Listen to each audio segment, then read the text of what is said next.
The Hot Seat. Welcome to the Hot Seat, a debate segment where ideas clash and insights spark. I'm Hongbin Jeong. Looking for another hidden gem? It might be right next door. That's because so many home-based businesses are sprouting all over the country. And we're not talking about small home-based businesses selling cookies or cakes, but HBBs that are functioning like a full-scale cafe or restaurant. Think walking down your neighborhood and seeing a wood-fired oven in someone's driveway with queues lining up down the road as people wait to take a slice of Italy. Or getting off the lift lobby of your HDB flat and seeing someone selling a strawberry matcha out of their window. Is it illegal? No. But concerns are now rising amongst commercial business owners who feel that they are cheating the system. And their concerns are valid, some say, as these business owners are struggling with challenges like rising costs, workforce shortages, and the uncertain economic climate. So the question arises, should home-based businesses be better regulated? Well, before we hear from our guests and dive deeper into this debate, here's a disclaimer. The views and arguments presented by our interviewees do not necessarily reflect their personal beliefs or opinions. Instead, they're here to provide a fresh perspective on the topic at hand. On that note, if you'd like to send some questions in for our guests, feel free to WhatsApp us at 88550893. That's 88550893, or leave a comment on our Facebook, LinkedIn, and YouTube, as we're currently streaming live on those platforms as well. So without further ado, joining us today is Chua, who is a former owner of Whimsical Group, to share with us why home-based businesses should be better regulated. And we also have Jacky, who's the owner of Cheeky Dawn, who will try to convince us otherwise. Welcome to the show, both. Hello, hi.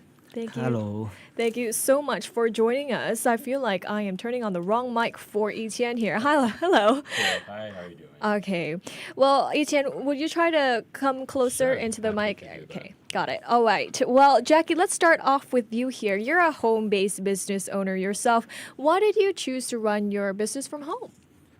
Hi, I'm Jacky. So basically, why I choose to run my home-based business because I don't have capital to start with. And I started to learn to cook in 2020. After I joined a contest. So in 2024, someone asked me to do a home-based business. So I just do it without knowing what will it be. So far, the home-based business is doing quite well. And but yeah, I think I want to address a certain elephant in the room first. One thing is that I feel that the media is painting a very rosy picture on home-based business. Okay. Like, wow, I can make money, 25 figure, 6 figure a month. Actually, because home-based business is a big industry, so we don't think. Sometimes when I read the news, wow, this one 200 pizza a day. Wow, cannot be lah. Cannot be. In my mind, we say it cannot be. Or some bubble tea, how many cups a day?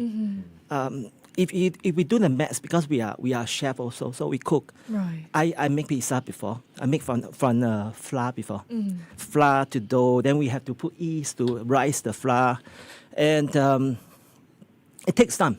So even we cook with a conventional oven, we need 8 to 10 minutes. So if you say I make 200 pizza a day, 10 minutes will be 2,000 minutes. 2,000 minutes divided by 60 will be 33 hours, Right. one oven. So my oven, 1 week gone case already. So basically, it doesn't make sense if I'm a business owner making 200 pizza a day. And let's say I have 2 ovens. 33 hours divided by 2, 16 hours also doesn't make sense. I will work until I'm crazy, until my mom cannot recognize me.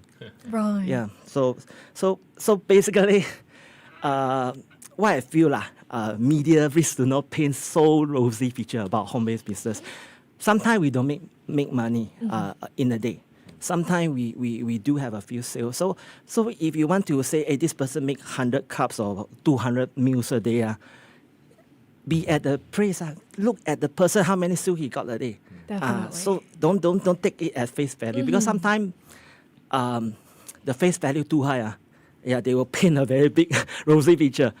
And for home-based business, if you have been approached by a media, please do not if you don't have sale, just say don't have sale lah. Okay, we aspire to be restaurant one day. Yeah, and we know that home-based business is very difficult to get sale because the only marketing we can get is word of mouth marketing.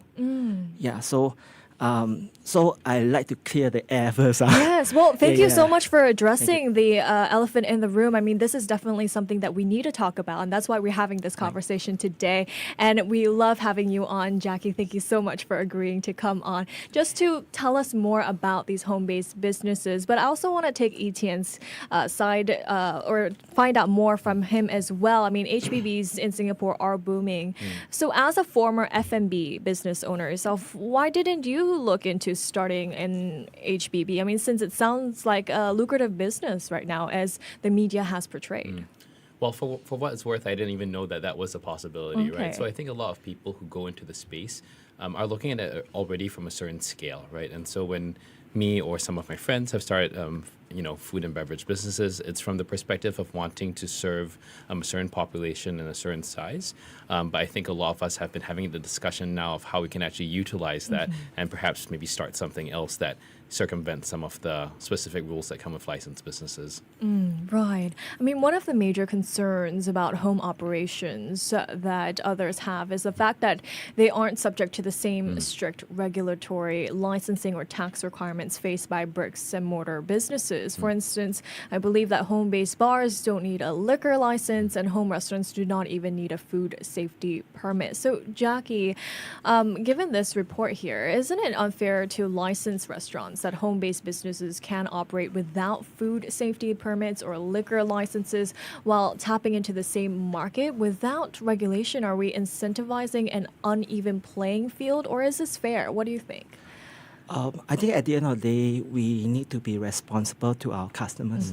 So a food safety license is required. For me, myself, I got level 3.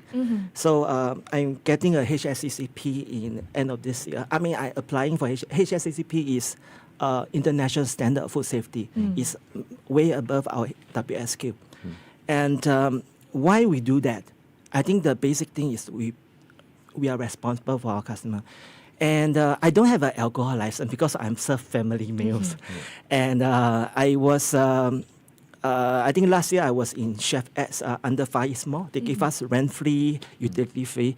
So they also asked me to whether I'm selling alcohol. I also tell them, no, I'm not applying alcohol. Because I think alcohol license, I mean, home-based don't sell alcohol. Where people come your house, they drunk, and then something happened to them, it's not good. Yeah, so It's not good. actually to clarify that point, no, thanks so much, Jacky, is that maybe just to be clear about it, that you actually can't have a home bar. It's actually illegal to be able to serve alcohol, so you can't sell it.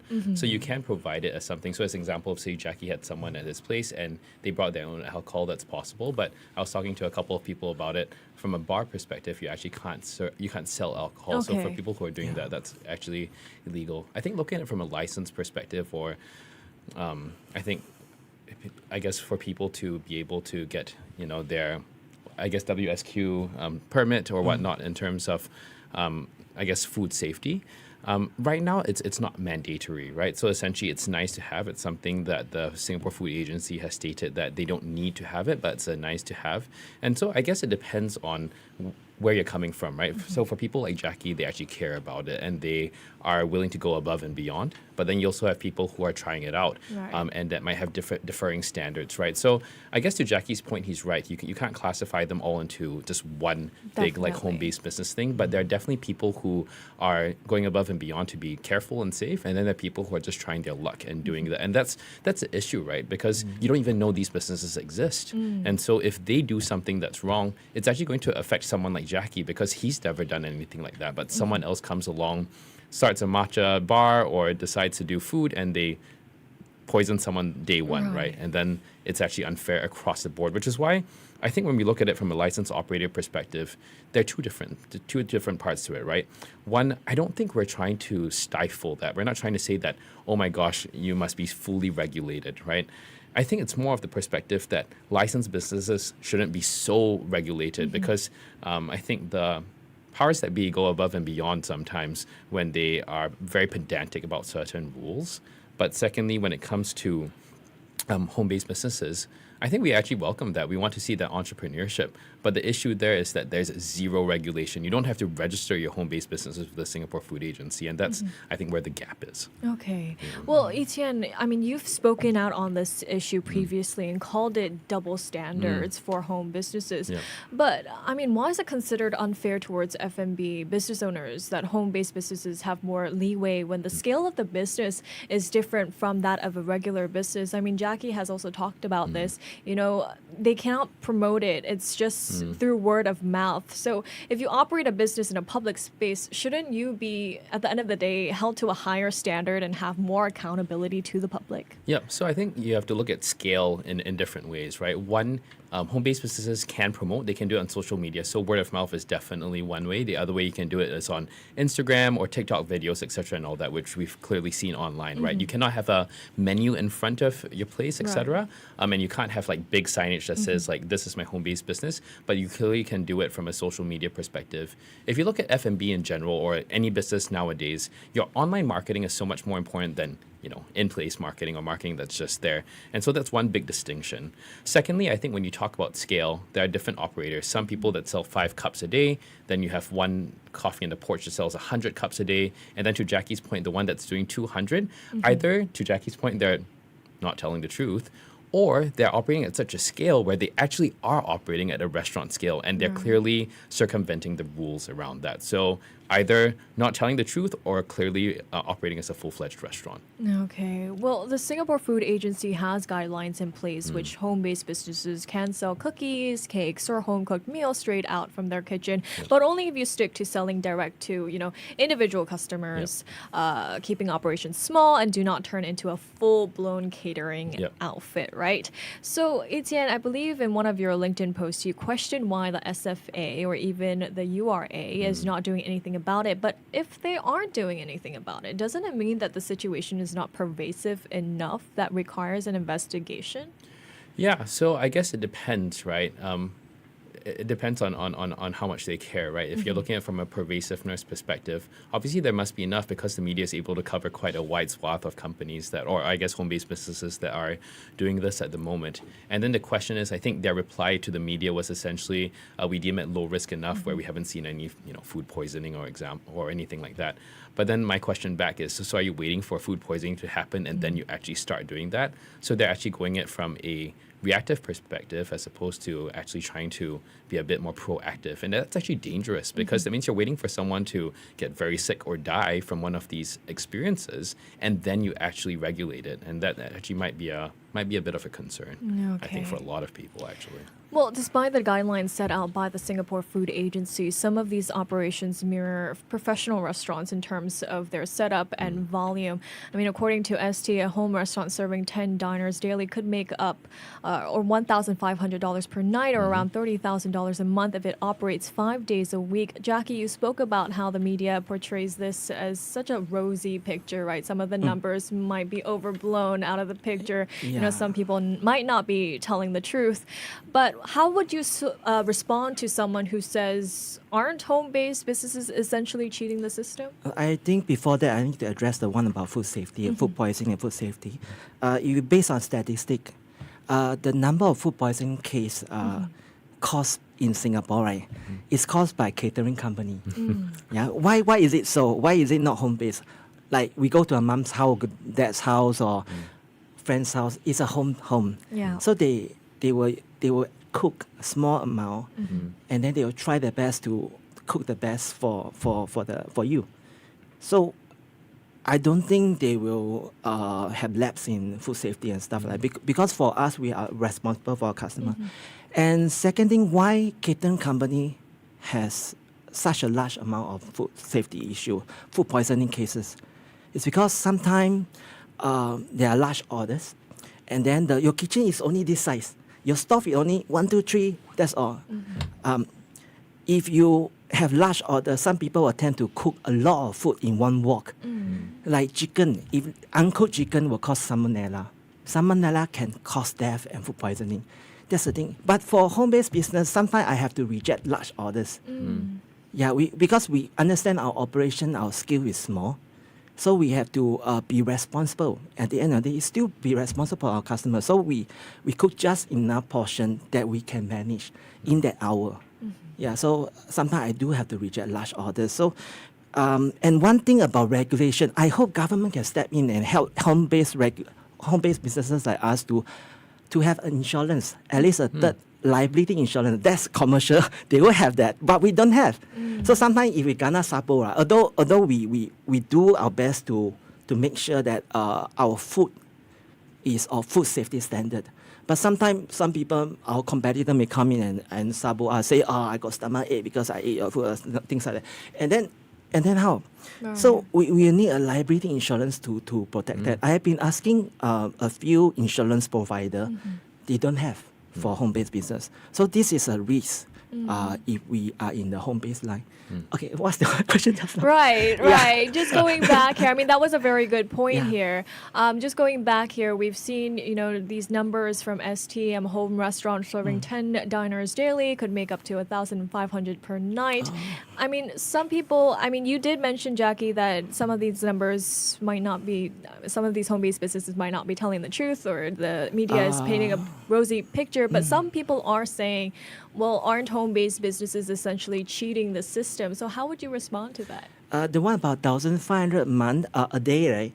That is categorized as private dining. So private dining in Singapore, they range from $88 to maybe $200 a day. And private dining, sometimes they can only serve one group of customer or two or three groups of customer. I did a private dining section before. I helped some chef to do that as well. So basically, because home base is like F&B industry, is like a multiverse, very diversified. We got private dining, we got bakery, we got bento, we got papa cha and all this. So if we want to compare apple to apple, right? Private dining, we need to compare with Michelin restaurant in Singapore. So Michelin restaurant space usually is about 60 to 70 seating per restaurant. That's a small scale. So one person, they make $200. So if it's a full house, 70 seating will be 14,000 a day. 1 month can be $500,000. But you're talking about home base. Usually HDB can only serve one group of customer. Right. 10 packs per table. The table has to be very long and very big. Normally, it's actually 4 packs. And sometimes they will not have sale. And normally, if we do private dining, we only do about 3 days in a week. Because when we buy ingredients, we make sure they are fresh. And for example, I buy uni. I cannot wait 1 week then serve you. I have to buy and serve you immediately, or within 3 days serve you. If not, the uni will be chocho, will be smelly. And so basically for them, right, home base, we compare with one thing we compare with the fine dining restaurant in Singapore. And second thing is that their cost margin is actually very high, because I have few friends who do private dining. They tell me their cost margin is like 50-60%. For ours, it's about 30% plus minus. And why is it so high? Because they can't buy in bulk from supplier. Like hotels and restaurants, they can buy in bulk at a very cheap prices for lobster and stuff like that. But for this private dining, they have to buy at retail price. So if you say you make 150 per customer, actually you minus all the costs, maybe about 60, 70, and then you have to prepare 10 courses. Because I'm a chef, 10 courses. One course is not just a fish like that. We have to put the sauce, we make the sauce, we make the veggie and all this. So one plate, we can spend like hours just to prepare the one plate. I think the example that you brought up specifically was actually a certain place in the East that does Cantonese dining. So I think that's a big enough house. Again, to Jacky's point, certain places are smaller than others. Some are larger. For them in particular, I think they have three dining areas, and they have 10 people for each area. And I think they're booked out to March 2026. So again, there are different scales, but there are clearly some players that I guess are following the letter of the law versus the spirit of the law, and that's where the distinction is. I mean, it seems like it is a case-by-case situation here, and we cannot generalize that everyone is making 1,500 per night, right? Yeah. So, I mean, if we were to regulate home-based businesses as we do for bricks and mortars, how would you respond to the argument that stricter rules do create an unfair barrier for, to entry for those with a lower capital trying to start a livelihood from home, Chien? I mean, Jacky did say that he started a home-based business because he did have lower capital. Yeah, and the point around it again is that I think for us licensed operators, we're not trying to, belittle the home-based businesses. I think for the home-based businesses, it would be nice if there's even at least just a registry of them so they know that they exist, right? And then they're able to at least check in and make sure that they're following the rules that are there. So that's one. Secondly, again, from the licensed operator perspective, I think the point that we try to reiterate is that we're not trying to make it hard for them. We're trying to make sure that it's less punitive for licensed operators because right now, whether it's SFA, whether it's URA, they do some things that are very strict, and I think it causes a lot of issues for the licensed operators when they're trying to start a business.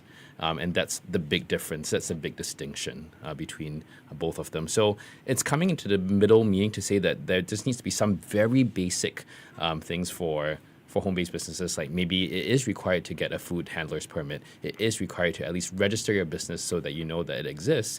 Maybe that's it. And then for licensed operators, perhaps it's for the agencies to say like, hey, we don't want to be so stringent, not from a hygiene perspective, because that's obviously very important, but they're very pedantic about certain things, whether it's like your grease trap is not here or you're using a manual toilet flush as opposed to an automatic one, or your restaurant has a cover over the courtyard area, and then they don't let you operate. So they're very pedantic about certain things, which we want to hopefully avoid.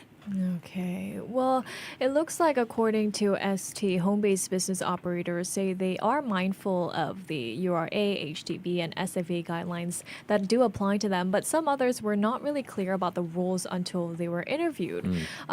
So, Jacky, if some home-based businesses claim that they weren't aware of the existing rules, then whose responsibility should it be when it comes to being accountable?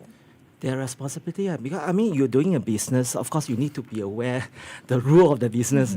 Yeah, when we are business people, so when we set up business, we need to understand what are the do's and don'ts that permit to us. So there's no excuse if you don't know about the thing. Right. Yeah. Well, we're coming to the end of our discussion here, so I would just like to get some final thoughts. Maybe starting with you, Chien. Oh. Like just broad thoughts on like what kind of regulations do you think are needed for these home-based businesses that would be fair enough without affecting their livelihood? Yeah, so I can mention those points again, which is really just to make it quite basic, make it quite simple.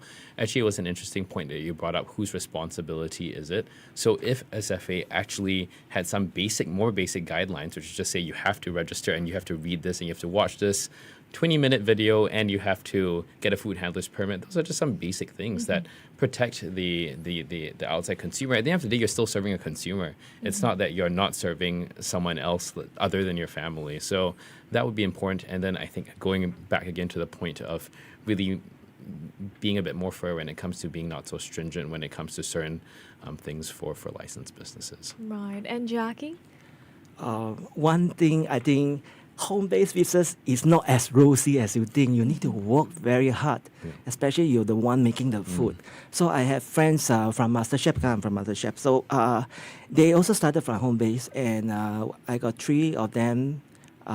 They have a restaurant now. One is a food store, one is a restaurant, and my another friend Amanda, she quit her lawyer job and start her home-based business, and now she's opening a restaurant in somewhere in Thomson area. So, my friend, they are very hardworking. So sometimes they have to deliver to the customers a sandwich. You minus all the costs. You didn't even earn the money. But why we are doing all these things is because we want to serve our food. As simple as that. Right. So I think your mindset have to be different. Don't come in, home-based, confirm can make money, low rental. No such thing. You have to work from scratch, especially you are not a shop. I'm operate in a condo, so sometimes I have to ask my customer to, sorry, I cannot serve you because you need pre-order.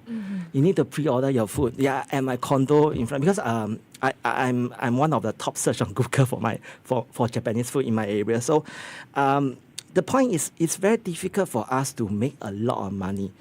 We can make a lot of money, but we have to be concerned about, we cannot take a large orders. I mean, it's not easy. You need a lot of hard work. You need to build your brand from scratch, from zero.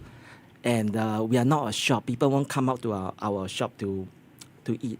Last year, I'm in the chef ad. So one day I can make about 80 bowls a day because people can just come into the shop and order from me. But home-based we can't, so I do pre-order. I tried same-day ordering, but I lost a lot of money in terms of the ingredients because customers, they have a lot of choices. Right. And anyway, in short, home-based business is not as rosy as you think. Work hard, just work hard. Yeah. Well, I think I've heard great perspectives from both of you today. Thank you so much for joining us today. Thanks for having Thank you. us.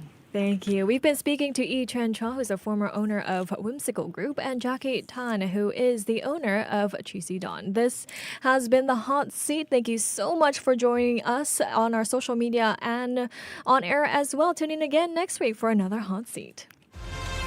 News from the Straits Times.